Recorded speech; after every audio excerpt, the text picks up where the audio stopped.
Hello students, कैसे हैं आप लोग। पिछली क्लास में हम लोग मिले थे। कौन सा क्वेश्चन किए थे पॉलिटी का, किस साल का? 2021 का, ठीक है। और आज हम लोग करेंगे। आज हम टॉपिक लेके आए हैं टॉपिक का। बहुत आप लोग डिमांड कर रहे थे कि सर जैसे आप पहला क्लास एक टॉपिक का किए थे संवैधानिक विकास का, वैसे ही कोई नया टॉपिक लेकर आइए। टॉपिक वाइज करते हैं, ईयर वाइज करते हैं। जिस तरह जैसी सुविधा होगी हम लोग सारा पॉलिटी खत्म करेंगे। तो ऑनलाइन जो स्टूडेंट यूट्यूब पे देखेंगे उनके लिए भी ये क्लास डाला जाएगा यूट्यूब पर, तो आप भी कृपया इसको ध्यान से देखिए। और अच्छा रिस्पांस मिल रहा है आपको पॉलिटी के जो प्रीवियस ईयर क्वेश्चंस हम लोग कर रहे हैं उसमें। तो हम लोग शुरू करते हैं। आज का जो टॉपिक है बहुत ही महत्वपूर्ण टॉपिक है, मौलिक अधिकार। और मौलिक अधिकार से क्वेश्चंस रहते ही रहते हैं हर साल लगभग। और इसमें आपको जो है थोड़े प्रश्न कम मिलेंगे, क्योंकि मैं 5 साल का पहले से ही करा चुका हूँ। तो उन 5 सालों में जो प्रश्न आए थे वो यहाँ पे नहीं है। जो मौलिक अधिकार के जो प्रश्न उन 5 सालों में थे, इसमें नहीं होगा। हो सकता है एक आध क्वेश्चन होगा भी, तो उससे क्या होगा, उससे आपको दोहराव ही हो जाएगा एक तरीके से। कोशिश करेंगे कि मैंने कोशिश यही किया कि रिपीटेशन ना हो, लेकिन एक आध क्वेश्चन अगर होगा भी तो उससे कोई दिक्कत नहीं है, रिपीटेशन हो जाएगा और अच्छे से आपको फिर से उसको समझा दिया जाएगा। तो हम शुरू करते हैं। आज का जो पहला जो प्रश्न है, पहली बात की मौलिक अधिकार के बारे में थोड़ा बहुत आप लोग समझे भी होंगे। मैं चर्चा भी किया था कि मौलिक अधिकार क्या है, मौलिक अधिकार क्यों दिया जाता है, मौलिक अधिकार का लोकतंत्र में क्या रोल है। इन सारे चीज़ों पे भी आपको ध्यान देना चाहिए कि कोई भी लोकतांत्रिक समाज में थोड़ा सा इस पर हम लोग चर्चा कर लेते हैं 2 मिनट, फिर हम लोग इस पर आगे बढ़ेंगे प्रश्नों पर कि लोकतंत्र जो है, लोकतंत्र में मौलिक अधिकार दिया जाता है।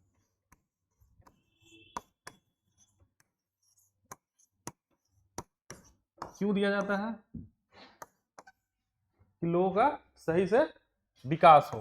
ठीक है,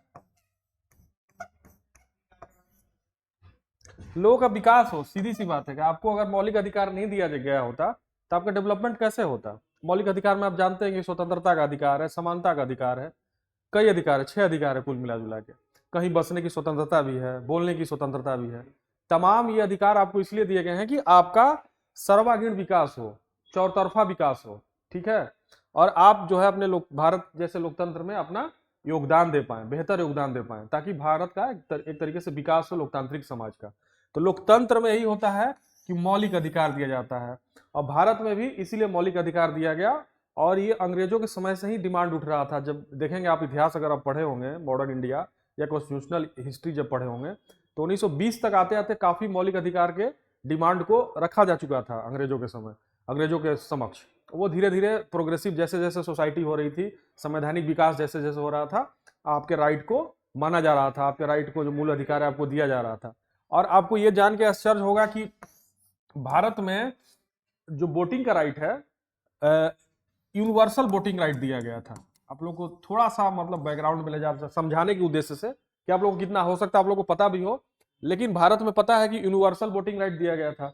जबकि जितनी भी देश स्वतंत्र हुए हैं भारत से पहले, वहां पे यूनिवर्सल वोटिंग राइट नहीं था। यूनिवर्सल वोटिंग राइट मतलब कि किसी भी आधार पे आप अगर एक सर्टेन, उसमें 21 साल था, 21 वर्ष था, ठीक है, बाद में इसको घटाकर 18 वर्ष कर दिया। तो मतलब यूनिवर्सल वोटिंग का होता है कि किसी भी बेसिस पे, चाहे जेंडर, चाहे क्लास, चाहे कास्ट, चाहे रिलीजन के आधार पे हम उसमें अंतर नहीं करेंगे, सबको वोटिंग का राइट देंगे। उसमें एक था 21 वर्ष, केवल एक कंडीशन था, बाद में उसको घटाकर 18 वर्ष कर दिया गया। ठीक है, लेकिन अमेरिका का अगर आप इतिहास देखेंगे तो वहां पर ब्लैक्स को राइट नहीं था। ठीक है, ब्लैक्स अपने राइट के लिए बहुत लड़े हैं। तो वहां पे 2 प्रकार के रेसिज्म पाया जाता है, एक व्हाइट और एक ब्लैक। तो ब्लैक को वहां पर राइट नहीं था वोटिंग राइट। भारत ही ऐसा देश था कि स्वतंत्र होते ही अपने लिए एक यूनिवर्सल वोटिंग राइट। तो इसलिए यहाँ पर चर्चा करना जरूरी है कि किसी भी लोकतंत्र को तभी लोकतंत्र माना जाएगा जब वहां के समाज को एक उचित अधिकार यानी मौलिक अधिकार प्रदान किया गया हो। तो इसलिए मौलिक अधिकार का बहुत बड़ा रोल है एक लोकतांत्रिक समाज में और एक वहां के नागरिकों के सर्वांगीण विकास में, मतलब होल डेवलपमेंट में। समझ पा रहे हैं आप लोग? तो हम लोग आते हैं, अब आज की चर्चा यहीं समाप्त करते हैं। आते हैं हम लोग आज के पहले प्रश्न पर। ठीक है, पहला प्रश्न हमारा जो है, ठीक है, पहला प्रश्न आप देख पा रहे हैं, भारत के सर्वोच्च न्यायालय ने निजता के अधिकार को भारतीय संविधान के निम्नलिखित किस अनुच्छेद के अंतर्गत रखा है? ये 2024 में आया था, ठीक है। और आपको एक यहाँ पे मैंने नोट इसलिए लिख दिया है कि 2025 में इस टॉपिक से कोई प्रश्न नहीं आया मौलिक अधिकार से, ठीक है, इसलिए नोट में मैंने उल्लेख दिया है। क्योंकि शुरू में मैं लिखा हूं कि 2025 से 4 तक की क्वेश्चनों को हम इसमें डिस्कस करेंगे, लेकिन 2025 में इस मौलिक अधिकार टॉपिक से एक भी क्वेश्चन नहीं आया, ठीक है। तो जो 2024 में जो पहला क्वेश्चन आया यही आया कि भारत के सर्वोच्च न्यायालय ने यानी सुप्रीम कोर्ट ने निजता के अधिकार को भारतीय संविधान के किस अनुच्छेद के तहत माना है, ठीक है। तो इसको अनुच्छेद 21 कहते हैं, जिसमें जीने की स्वतंत्रता शामिल है। उसी के अंतर्गत निजता के अधिकार को भी जो है सुप्रीम कोर्ट ने माना है, ठीक है। और ये सब आप जानते ही होंगे कौन कौन सा अनुच्छेद है, ठीक है। 15 जो है आपको मैं बता देता हूं, अच्छे से समझ लीजिए। धर्म के आधार पर, जाति के आधार पर, लिंग के आधार पर किसी प्रकार का विभेद को जो है, असमानता को वो विरोध करता है, और किसी भी मतलब इस आधार पर असमान नहीं होगा, सबको समानता देगा, ठीक है। अब जो सबसे पहले हम लोग अनुच्छेद 21 को समझते हैं कि अनुच्छेद 21 में क्या है, जिसके अंतर्गत जो है सुप्रीम कोर्ट ने निजता के अधिकार को शामिल किया, और वो कौन से फैसले थे जिसके तहत जो है निजता के अधिकार को सुप्रीम कोर्ट ने माना कि जीने की स्वतंत्रता के साथ, यानी अनुच्छेद 21 में ही वो शामिल है, ठीक है। ये देखिए, भारत के सर्वोच्च न्यायालय यानी सुप्रीम कोर्ट ने निजता के अधिकार को अनुच्छेद 21 के अंतर्गत मान्यता दी है, ठीक है। अनुच्छेद 21 जीवन और व्यक्तिगत स्वतंत्रता के अधिकार को सुनिश्चित करता है। यह महत्वपूर्ण निर्णय 2017 में के.एस. पुट्टस्वामी बनाम भारत संघ के प्रसिद्ध मामले में दिया गया था। अब यहाँ यह केस क्वेश्चन आपको बन सकता है कि किस मामले में जो है सुप्रीम कोर्ट ने माना कि निजता का अधिकार जीने की स्वतंत्रता के अधिकार यानी आर्टिकल 21 में निहित है, और 4-5 मामलों का नाम दे देगा, उसमें से एक मामला यह भी लिखा रहेगा। तो आपको वहां पे बताना होगा कि ये 2017 के के.एस. पुट्टास्वामी बनाम भारत संघ के प्रसिद्ध मामले में निजता के अधिकार को जीने की स्वतंत्रता के अधिकार के साथ यानी अनुच्छेद 21 में माना, अंतर्गत माना, तहत माना सुप्रीम कोर्ट ने, ठीक है। अब हम लोग समझते हैं जो अन्य जो आर्टिकल थे क्वेश्चंस में, उसके बारे में भी आपको जानना चाहिए। हालांकि आप लोग जानते भी होंगे, फिर भी हम लोग एक बार दोहरा लेते हैं। अनुच्छेद 15 जो है, आप बताएं, धर्म, जाति, लिंग आदि पर भेदभाव निषेध करता है ये, ठीक है। धर्म मतलब किसी भी धर्म के लोग हों, चाहे हिंदू हो, मुस्लिम हो, क्रिश्चियन हो, ईसाई हो। चूंकि भारत क्या है, डाइवर्स कंट्री है, अलग अलग धर्म के लोग रहते हैं, तो इसलिए धार्मिक विभेद अगर रहेगा तो समाज में समरसता कैसे आएगी। तो इसलिए धार्मिक विभेद को मनाही करता है आर्टिकल अनुच्छेद 15, ठीक है। धर्म के आधार पर अगर मान लीजिए कि यहाँ पे यही क्लासरूम है, इसका उदाहरण से अगर हम आपको समझाएं कि क्लासरूम है, मान लीजिए कि 10 लोग हैं, 15 लोग हैं, 50 लोग हैं, तो उसमें से अगर कोई अलग रिलीजन का होगा और अगर हमको बैठने से उसको हम रोके केवल धर्म के आधार पे, तो ये जो है अपराध हो जाएगा। मतलब इस पे वो विरोध कर सकता है, क्योंकि संविधान इसको संरक्षण दिया हुआ है मौलिक अधिकार के तहत, ठीक है। ये आपका मौलिक अधिकार है धर्म के आधार पर। फिर क्या कह रहा है, जाति के आधार पर। मान लीजिए कि कोई अनुसूचित जाति का है, उसको जाति सूचक शब्द आप बोलते हैं, या यहाँ बैठने नहीं देते हैं, या उससे आप अपमानजनक व्यवहार करते हैं, तो इसके तहत वो जा सकता है सुप्रीम कोर्ट में। आप जानते हैं आर्टिकल 32, ठीक है, ये संरक्षण प्रदान करता है आर्टिकल 32 मौलिक अधिकार को। अब अनुच्छेद 16 जो है, लोक नियुक्तियों, लिंग भी है, लिंग के बारे में भी आप समझते होंगे कि महिला हो, पुरुष हो, या थर्ड जेंडर को भी अब तो मान्यता दे दिया गया है कि लिंग के आधार पर अगर महिला को आप सम्मान नहीं देते हैं या लिंग के आधार पर किसी प्रकार का विभेद करते हैं, तो उसकी भी मनाही है, उसको भी जो है इस तहत उसको रोक है, ठीक है। अब आते हैं हम लोग 16 पर, लोक नियुक्तियों में अवसर की समानता। मतलब लोक नियुक्ति मतलब सार्वजनिक नौकरी में अवसर की समानता है। लेकिन अब आप फिर कहेंगे फिर तो रिजर्वेशन क्यों है भाई? भाई बस समानता है, सब कोई समान है, तो एक्सेप्शनल है। राज्य को यह अधिकार है कि जो डिप्राइव्ड क्लास है, अनुसूचित जाति है, जनजाति है, समाज में पिछड़ा वर्ग है, उनके लिए वो स्पेशल नियम बनाकर इसके तहत आरक्षण प्रदान कर सकता है। तो अवसर की समानता बाधित नहीं होगी, वो एक्सेप्शन इस चीज का है, ठीक है, समझ गए आप। फिर आता है अनुच्छेद 19। अनुच्छेद 19 नागरिकों को 6 मूलभूत स्वतंत्रता का अधिकार देता है, ठीक है। स्वतंत्रता के भी अधिकार 6 हैं, ठीक है। अनुच्छेद 19 में तो आप सीधे से जानते हो कि स्वतंत्रता का अधिकार है, लेकिन 6 कौन है इसके बारे में भी कभी कभी क्वेश्चन पूछ देता है कि 6 अधिकार कौन कौन से हैं। तो आपको क्लियर होना चाहिए बिल्कुल। पहला क्या है, अभिव्यक्ति की स्वतंत्रता। अब अभिव्यक्ति की स्वतंत्रता इसका मतलब यह नहीं है कि आपको जो मन में आए वो बोलिए, ठीक है, यहां पे लिमिटेड है। हाँ लिमिटेड,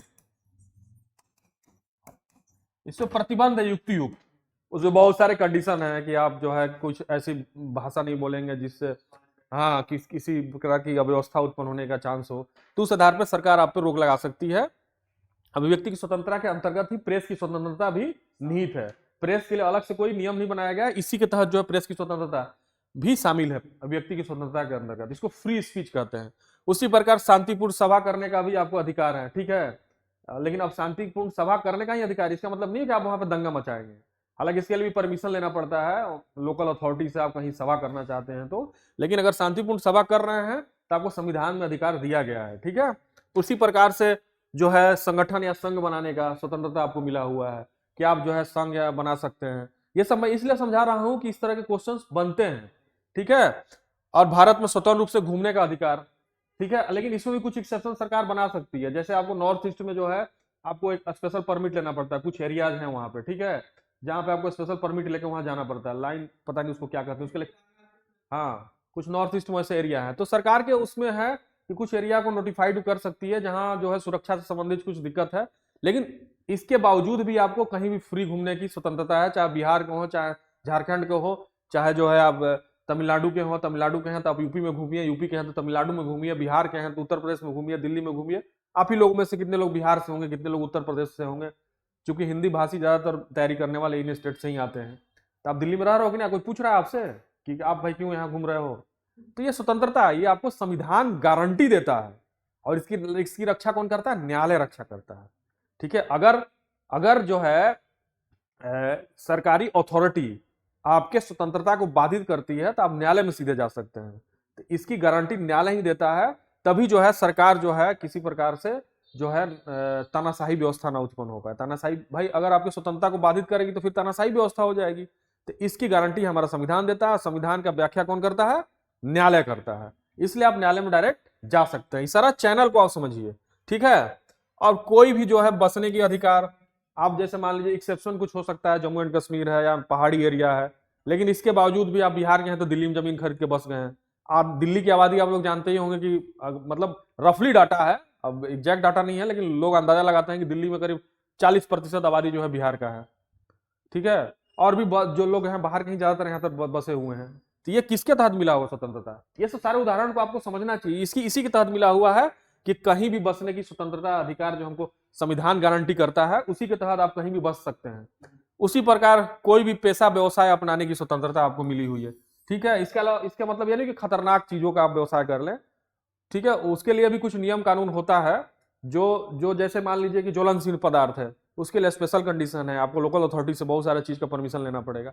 जिसमें ज्यादा रिस्क है, जितना रिस्क वाला आप धंधा करेंगे उसमें ज्यादा आपको फॉर्मेलिटीज करनी पड़ेगी। जैसे आप शिक्षा का काम करते हैं, इसमें ज्यादा फॉर्मेलिटीज नहीं करना है आपको, एक जो है जो प्रमाण एक ले लेना है, कहीं रजिस्ट्री करा लेना है, जो भी इसका जो प्रोसेस है करा के आप पढ़ाना शुरू कर दीजिए, ठीक है। लेकिन और जो काम है उस बहुत सारे कामों में आपको तमाम कंडीशन होते हैं। लेकिन ये कहां से आपको मिल रहा है? कहने का मतलब कि आपको मिल रहा है पेशा और व्यवसाय करने के अधिकार के तहत मिल रहा है। तो ये सारे चीजों को मैं इसलिए समझाया कि यहां से क्वेश्चंस बन सकते हैं, तो आपको इसके बारे में जानकारी होनी चाहिए, समझ होनी चाहिए और व्यवहारिक समझ होनी चाहिए, ठीक है। अब हम लोग चलते हैं, समझ गए? कोई दिक्कत? अगला हम लोग समझते हैं प्रश्न 2। भारत में न्यायालयों द्वारा जारी रीटों के संदर्भ में, रीट के बारे में आप जानते होंगे, अभी 32 भी रीट ही होता है वो। निम्नलिखित कथनों पर विचार किए, ये 2022 में प्रश्न आया हुआ है, ठीक है। ये 2022 में प्रश्न आया हुआ है। हो सकता है ये प्रश्न मेरे से जब मैं करा रहा था तो छूट गया हो, या फिर संदर्भ में ना आया हो, मेरे ध्यान में ना आया हो, इसलिए मैं इसको खोज के लाया हूं आप लोगों के लिए। बड़ा खोजना पड़ा, कुछ क्वेश्चन ओवरलैप कर रहे थे, कुछ क्वेश्चन को हमको खोजना पड़ा। तो मेरा काम ही है कि खोजी पत्रकारिता करना आप लोगों के लिए, ताकि आपको लिए हम नई नई चीजें खोज के लाएंगे। कोई नई चीजें नहीं, आई हुई चीजें हैं, फिर भी खोजना पड़ता है, दिमाग लगाना पड़ता है, मेहनत करना पड़ता है। तो पहला है, किसी निजी संगठन के विरुद्ध परमादेश तब तक लागू नहीं हुआ जब तक कि उसे कोई सार्वजनिक कर्तव्य न सौंपा गया हो, ठीक है। पहला कथन है। दूसरा कथन है, किसी कंपनी के विरुद्ध परमादेश लागू नहीं होगा भले ही वह सरकारी कंपनी क्यों न हो, ठीक है। तीसरा है कोई भी लोक हितैषी व्यक्ति अधिकार परीक्षा रिट प्राप्त करने के लिए न्यायालय में याचिका दायर कर सकता है। ठीक है, अब इसमें जो है कौन से सही है, इसमें तीनों सही है, नहीं सॉरी सी सही है, 1 और 3 सही है, एक है ये और ये 3, और दूसरा क्यों गलत है और पहला तीसरा क्यों सही है हम लोग व्याख्या में समझते हैं। देखिए व्याख्या क्या है। पहला, परमादेश न्यायालय का एक कानूनी आदेश है जो किसी सरकारी अधिकारी को अपना काम करने के लिए कहता है, खासकर यदि उन्होंने ऐसा नहीं किया है या करने से इनकार कर दिया है। यह आदेश सार्वजनिक संगठनों, कंपनियों, निचली अदालतों, न्यायाधिकरणों या सरकार को भी इसी तरह के कारणों से दिया जा सकता है। आमतौर पर इसे निजी व्यक्तियों पर तब तक नहीं दिया जा सकता जब तक कि उनकी कोई सार्वजनिक जिम्मेदारी न हो। ठीक है, निजी क्षेत्र पूछ के कंफ्यूज कर देता है, लेकिन अगर वो सार्वजनिक जिम्मेदारी है तो उसको जो है रिट जारी कर सकता है, परमादेश जारी किया जा सकता है सुप्रीम कोर्ट के द्वारा। अतः कथन एक सही है। समझ गए आप लोग। आते हैं हम लोग दूसरे कथन पर। यह कथन गलत है। जैसा कि पहले उल्लेख किया गया कि परमादेश का इस्तेमाल वास्तव में सरकारी स्वामित्व वाली कंपनियों या निगमों के खिलाफ किया जा सकता है। ठीक है, समझ पा रहे हैं आप। ठीक है, कथन 3 जो है, कथन 3 में कंफ्यूजन थोड़ा था कि आम लोग कर सकते हैं कि नहीं, लेकिन अधिकार परीक्षा एक न्यायालय आदेश है जो इस बात की जांच कर सकता है कि किसी व्यक्ति का किसी सार्वजनिक पद पर दावा कानूनी है या नहीं। यह रीट किसी भी व्यक्ति को अवैध रूप से सार्वजनिक पद ग्रहण करने से रोकने में मदद करती है। इसके बारे में समझ लिए आप। अब यहाँ क्या कह रहा है, अन्य प्रकार के रीटों के विपरीत कोई भी इच्छुक व्यक्ति अधिकार परीक्षा का अनुरोध कर सकता है, न कि केवल व्यक्ति जिसे नुकसान पहुंचाया गया है। अतः कथन 3 सही है।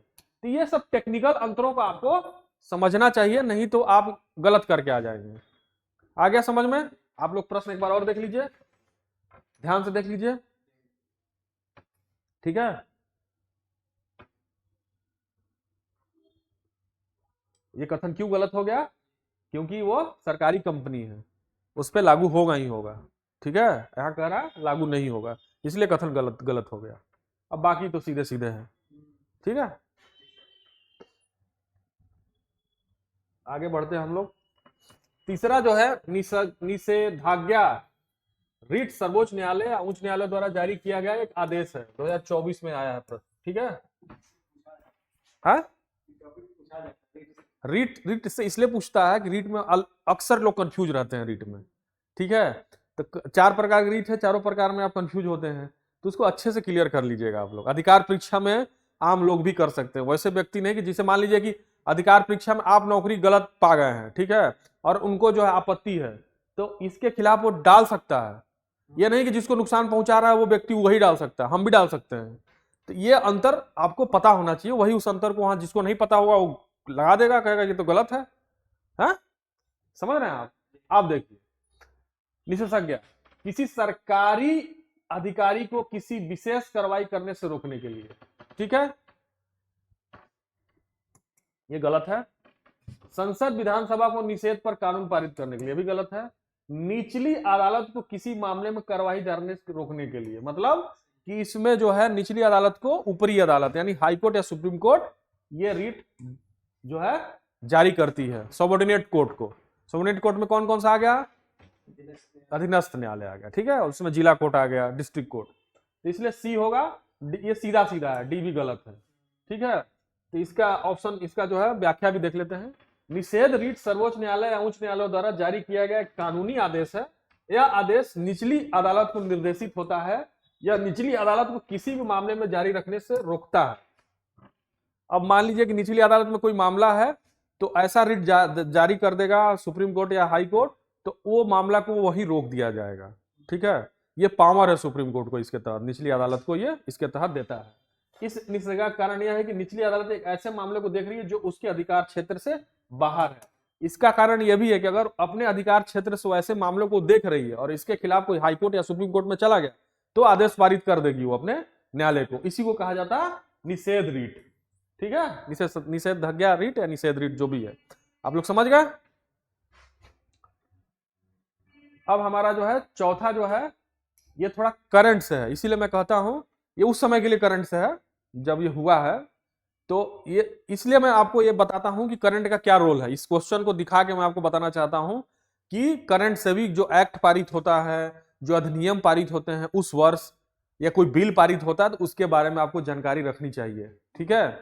और इसी से रिलेटेड देखिए, ये आया 2019 में और ये 2017 से संबंधित अधिनियम है, 2 साल पुराना है, बहुत पुराना नहीं है। तो ऐसा नहीं कि जो यूपीएससी जो बैठा हुआ है वो पगला है, ठीक है, वो बहुत दिमाग लगा के प्रश्न पूछता है। वो हो सकता है 1-2 साल पीछे जाके भी आपसे पूछ ले जो चर्चित घटनाएं हो या चर्चित अधिनियम कोई पारित किया गया हो, ठीक है, जिसका जो है लोकहित में महत्व ज्यादा हो।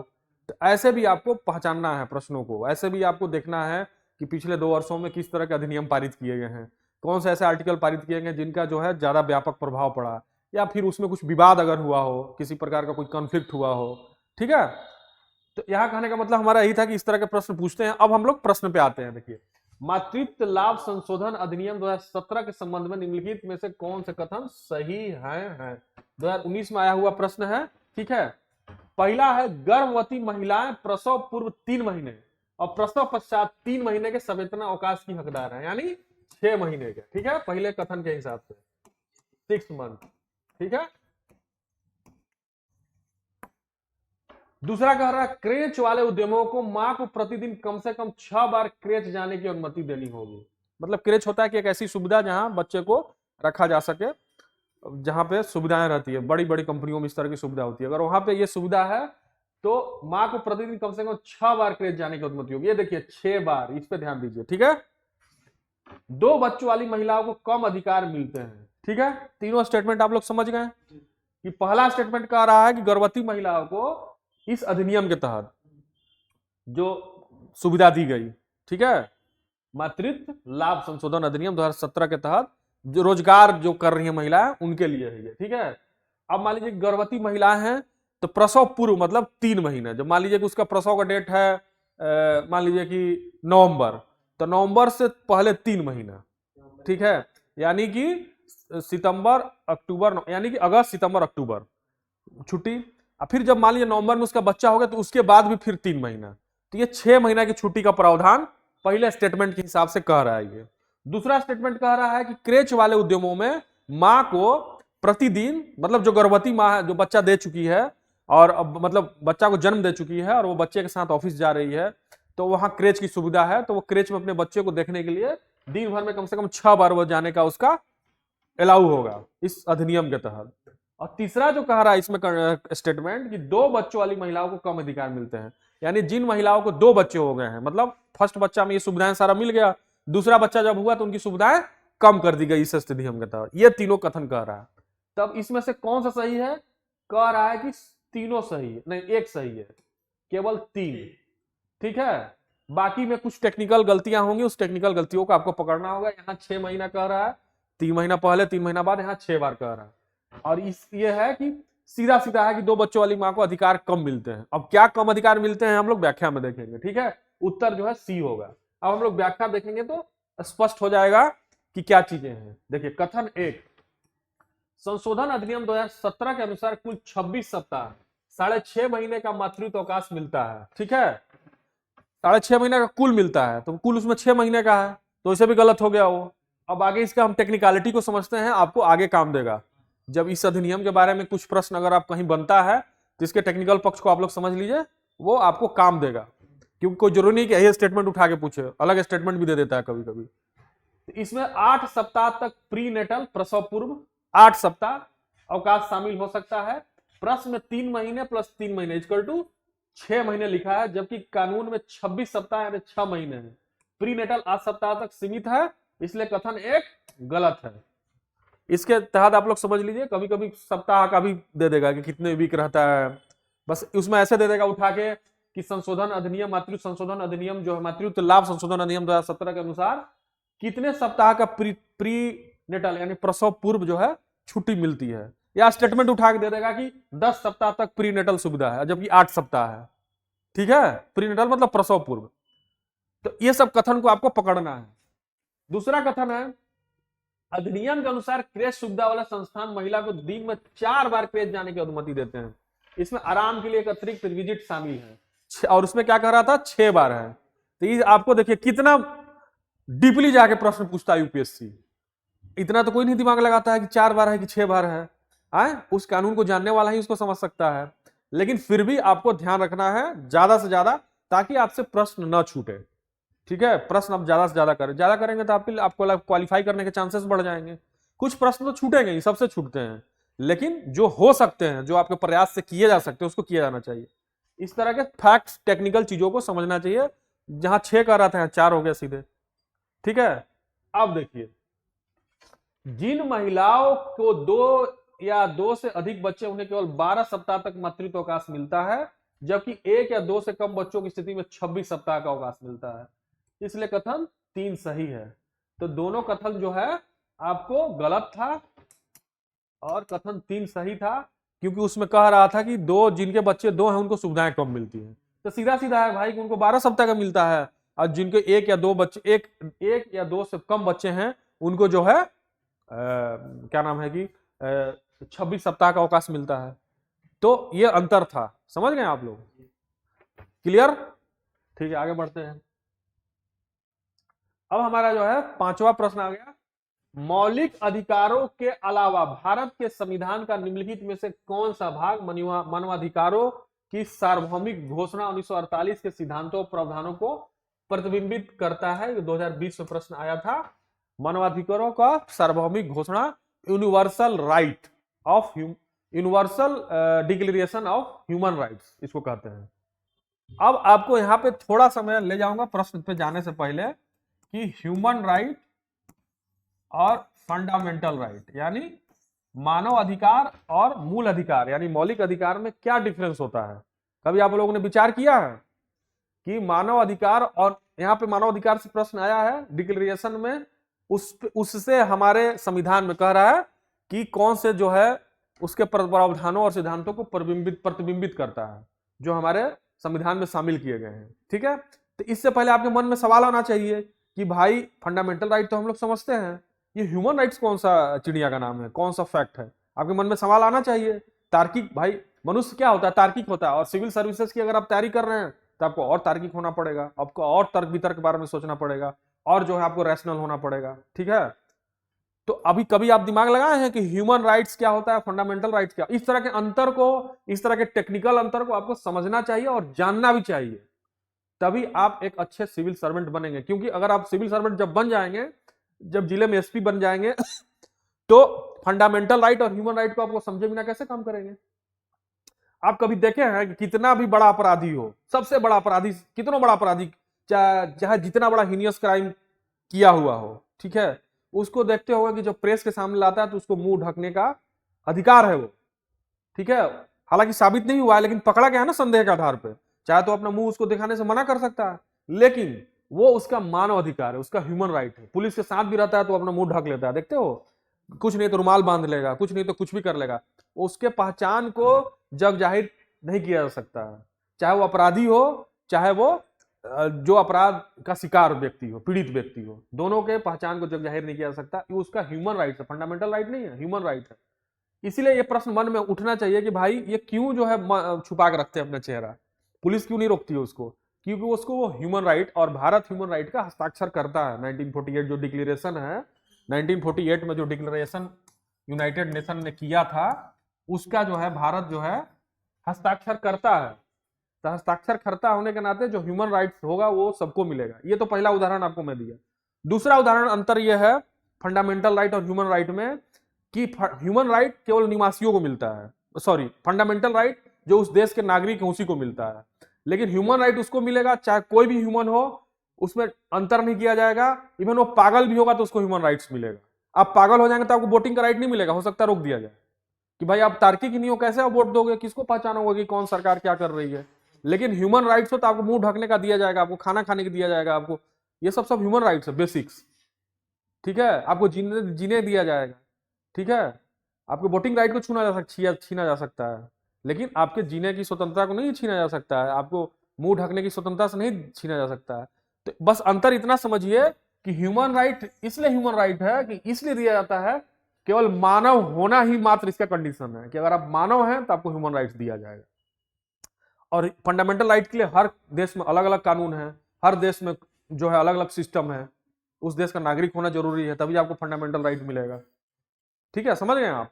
तो इसलिए इस अंतर को मैंने समझाना, एक लाइन में समझिए कि ह्यूमन राइट इसलिए ह्यूमन राइट है कि मानव होना जरूरी है, इसके लिए मानव हो गए तो आपको ह्यूमन राइट्स दिया जाएगा, आपके मानव अधिकार। जैसे आप देखते होंगे कि बहुत सारे रिफ्यूजीज आ जाते हैं, ठीक है, तो उसमें रिफ्यूजीज का एक डिक्लेरेशन है यूएनओ का, ठीक है, उसके अगर हस्ताक्षर करता है आप, तो आप रिफ्यूजी को नहीं रोक सकते आने से। भारत ने अभी साइन नहीं किया हालांकि, लेकिन इसके बावजूद भी बांग्लादेश से रिफ्यूजीज आ जाते हैं, ठीक है। तो ये सब चीजों को आपको फैक्ट्स जोड़ने आना चाहिए। You have to know how to play with the facts and concepts, तभी आप प्रश्नों को सही तरीके से समझ पाएंगे, एनालिसिस कर पाएंगे और सही उत्तर दे पाएंगे। पीटी में ही नहीं, मेंस में तो बहुत काम आता है जो मैं समझा रहा हूं, ठीक है। पीटी में भी काम आता है सोचने के, सोच के आप तभी तो उत्तर दोगे सही से, ठीक है। अब हम लोग आते हैं प्रश्न पे।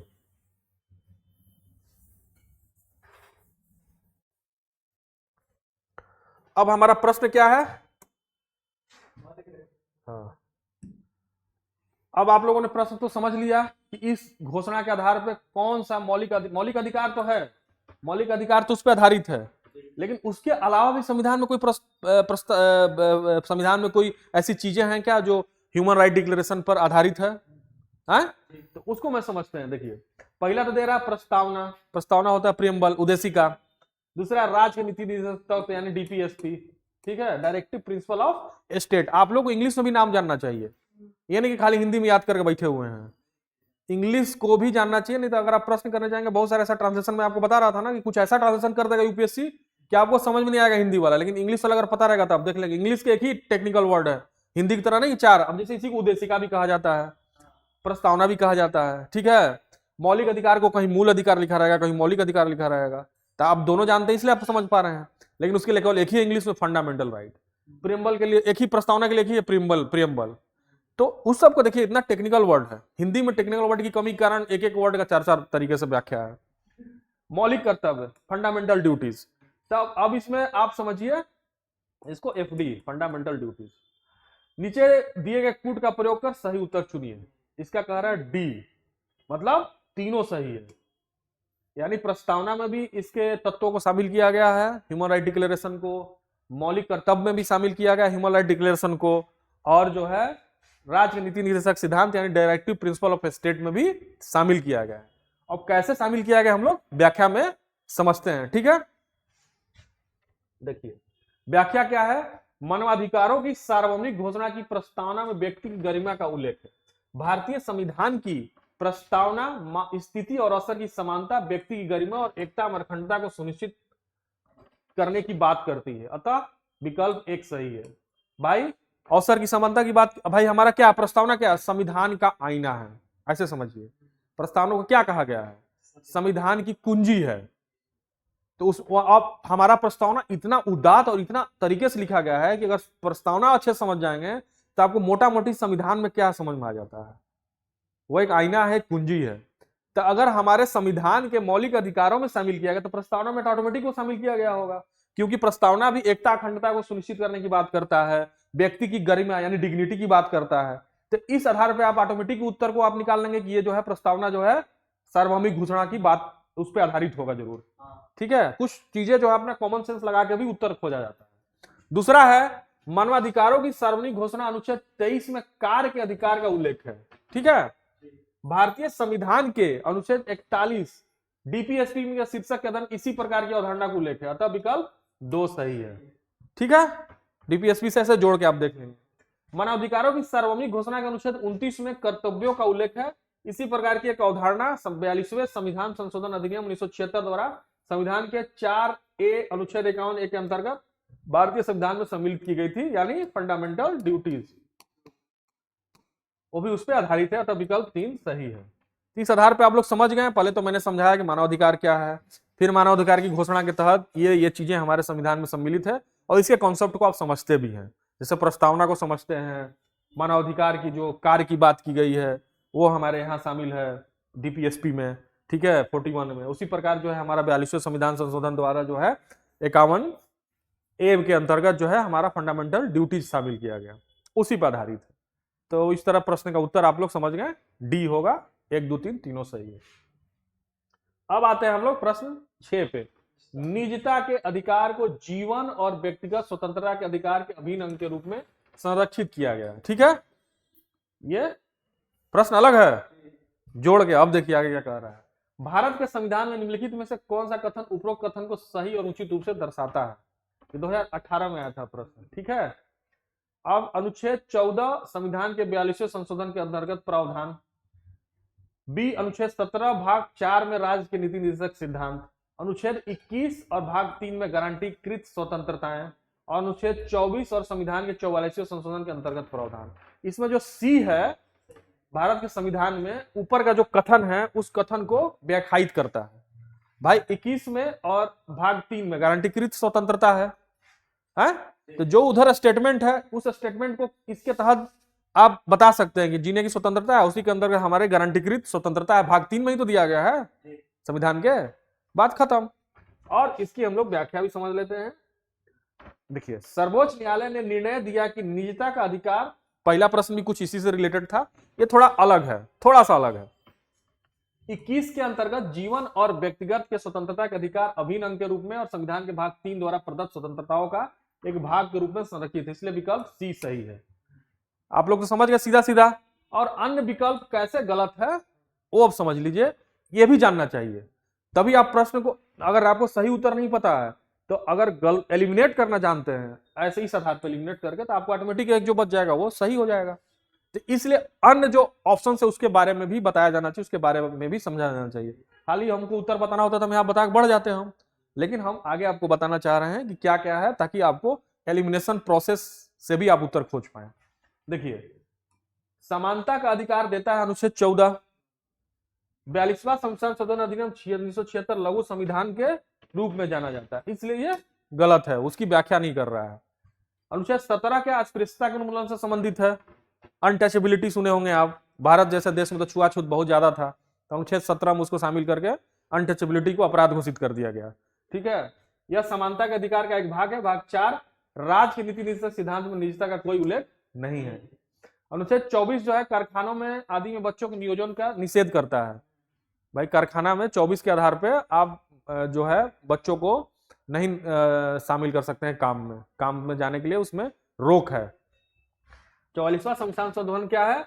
संविधान का 44वां संविधान संशोधन जनता सरकार द्वारा मुख्य रूप से 42वें संशोधन अधिनियम 1976 द्वारा किए गए कुछ संशोधनों को निष्प्रभावी करने के लिए लागू किया गया था।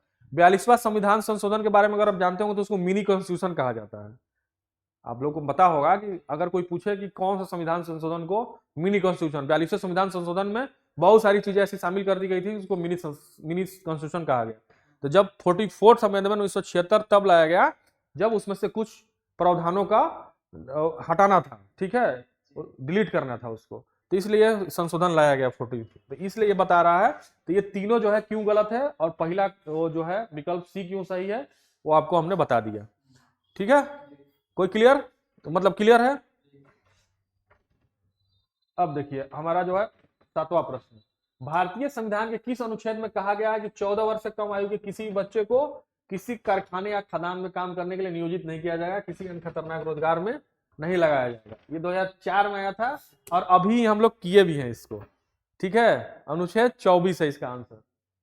ठीक है, अभी हाँ अभी जस्ट उसमें आया था और उसका प्रश्न भी हमको मिल गया। तो कहने का मतलब है कि हम लोग जब एनालिसिस करते हैं, विश्लेषण करते हैं या व्याख्या करते हैं, तो उसमें बहुत सारे और भी प्रश्नों के उत्तर आपको ऑटोमेटिक मिल जाते हैं। तो व्याख्या इसीलिए थोड़ा बृहद बनाया जाता है। तो इसमें डायरेक्ट है। अब हम इसमें समझेंगे कि अनुच्छेद 45 क्या, 330 क्या, 368 क्या है। आप ये समझ गए कि 24 में है ये प्रावधान, और आपको इसके प्रावधानों के बारे में भी जानकारी होनी चाहिए। ठीक है, इसलिए नहीं कि इसका आपको क्वेश्चन, आपको आंसर अब पता है, इसलिए नहीं, कि इसलिए कि आगे कब अगर इन प्रावधानों से अगर प्रश्न पूछ देता है तो आप उसका उत्तर दे पाए। ठीक है, बहुत जगह पे खाली इसी का दे देगा कि ये इसका उत्तर है, इसके बारे में बताएगा भी नहीं। लेकिन मैं आपको बना के लाता हूं, मेहनत करके लाता हूं, ताकि आपको ज्यादा से ज्यादा लाभ हो जाए। ठीक है, अब इसका हम लोग ये समझते हैं। देखिए अनुच्छेद 24 तो आप समझ ही गए कि क्या है। अनुच्छेद 45 देखिए समझ लेते हैं हम लोग। संविधान के मूल स्वरूप में अनुच्छेद 45 दो बार हुआ है, 45 में संशोधन भी हो, उसके बारे में हम बताएंगे। राज्य 6 से 14 वर्ष की आयु के बच्चों को 10 वर्ष के भीतर निःशुल्क और अनिवार्य शिक्षा प्रदान करने का प्रयास करेगा। जब मूल संविधान जब हमारा बना था तो अनुच्छेद 45 में ये था। इसके हिस्ट्री को भी आपको जानना चाहिए, इससे क्वेश्चन बन सकता है। 2002 में 86 संविधान संशोधन के माध्यम से 21A 6 से 14 वर्ष के बच्चों को मौलिक अधिकार के रूप में शिक्षा दी गई। पहले क्या था, ये फंडामेंटल ये डीपीएसपी था, सॉरी हाँ सही समझ पा रहा, पहले ये डीपीएसपी था, बाद में इसको जो है फंडामेंटल राइट में शामिल कर दिया गया। और ये कब किया गया, 2002 में किया गया। और कौन सा संविधान संशोधन के द्वारा किया गया, 86। इस तरह के क्वेश्चंस बन सकते हैं आपको, यहीं से देखिए कई क्वेश्चन मिल गया। इसके बाद अनुच्छेद 45 को संशोधित कर दिया गया। अब संशोधित होने पर क्या है वर्तमान स्वरूप, संशोधन करके वहां से तो हटा के डाल दिया गया, लेकिन 45 का स्वरूप अभी भी तो कुछ होगा, अभी भी जानना चाहिए कि 45 का स्वरूप जो उस समय था वो नहीं रहा, वहां से हटा के 20A में डाल दिया गया उस प्रावधान को। लेकिन वर्तमान स्वरूप को भी हम लोग समझ लेते हैं। राज्य 6 वर्ष से कम उम्र के बच्चों के लिए प्रारंभिक बचपन की देखरेख और शिक्षा प्रदान करने का प्रयास करेगा। ये डीपीएसपी में है, मतलब कि राज्य 6 वर्ष से कम उम्र के बच्चों के लिए प्रारंभिक बचपन की देखरेख और शिक्षा, early childhood care and education प्रदान करने का प्रयास करेगा। ठीक है, प्रयास ही करता रहता है सरकार। ठीक है, अनुच्छेद 330 लोकसभा में अनुसूचित जातियों और जनजातियों के लिए आरक्षण है। 330 के तहत ही कोई सीट रिजर्व कहा जाता है। जैसे कहा जाता है ना कि बिहार में फलना सीट जो है रिजर्व है, जैसे तो वहां से कोई रिजर्व कैटेगरी यानी एससी का ही, एसटी का सीट हो सकता है बिहार में कम हो, क्योंकि अनुसूचित जनजाति वहां कम है, अनुसूचित जाति तो बहुत है वहां पे, तो कई सीटें वहां पे रिजर्व होगी। जैसे सासाराम जो सीट है हमारे रोहतास जिले में, वो रिजर्व सीट है, तो उसी तरह और भी सीट होंगी जो रिजर्व होंगी। तो इसी के तहत जो है 330 के तहत जो है इसको दिया जाता है। और 368 तो आप लोग जानते ही होंगे, संविधान संशोधन है, इसको तो सर्वविदित है, क्योंकि अक्सर ये न्यूज में रहता है 368, इसके बारे में जानकारी रहती है। तो आज का जो है क्लास हमारा यही समाप्त होता है। हम लोग मिलते हैं नेक्स्ट क्लास में किसी अच्छे टॉपिक के साथ, या फिर किसी प्रीवियस ईयर के क्वेश्चन के साथ। जो सुविधापूर्ण होगा उसको हम लेके आएंगे आपके लिए, और काफ़ी मेहनत करके लेके आएंगे, ताकि आपको ज़्यादा से ज़्यादा उसके बारे में आपको जानकारी मिल जाए। और ऑनलाइन जो पढ़ देखेंगे इसको कृपया ध्यान से देख लें कि अगर आपको किसी बारे में प्रश्न से संबंधित कुछ जानकारी चाहिए, या एक्स्ट्रा कुछ जानकारी चाहिए, या किसी प्रकार का कोई कन्फ्यूजन है, तो आप हमको डायरेक्ट इस नंबर पे कॉल कर सकते हैं, या फिर हमको डायरेक्ट मेल भी कर सकते हैं। इस पर हम आपके समाधान, आपका जो संशय होगा उसका समाधान तुरंत प्रस्तुत करेंगे आपको। और आशा है कि आप जो है क्लास को एंजॉय कर रहे होंगे और आपको क्लास लाभप्रद हो रहा होगा। और इसी तरह जुड़े रहिए निश्चय IAS परिवार के साथ। लाइक और कमेंट करना ना भूलें। Thank you so much.